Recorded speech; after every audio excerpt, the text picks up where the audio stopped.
sa bawat kanto ng ating bayan. May mga batang nakakaranas ng kagutuman.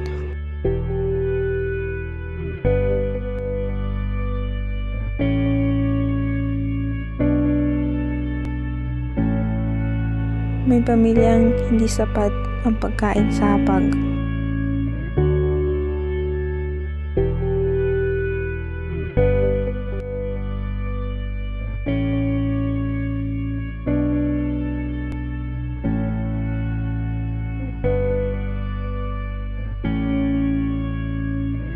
At may mga magsasakang nagpapakahirap, ngunit nananatiling salat.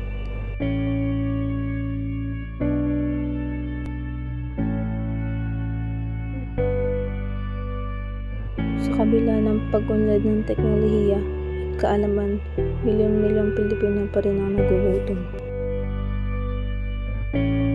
Ito ang hamon ng Sustainable Development Goal 2. Ngunit may pag-asa. Ito ay nagsisimula sa pagkilos, sa pagtuturo ng urban gardening sa kabataan, sa pagsuporta sa mga programang pang-nutrisyon at food banks.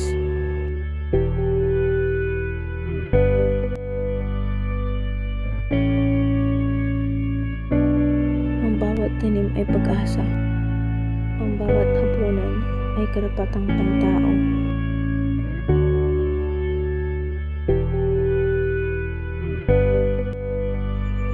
Pagbibigay ng suporta sa mga manggagawang Pilipino. Maging kabahagi ng pagbabago. Maging boses para sa Zero Hunger.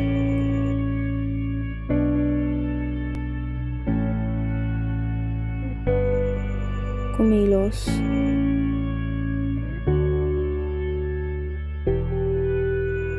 Makialam.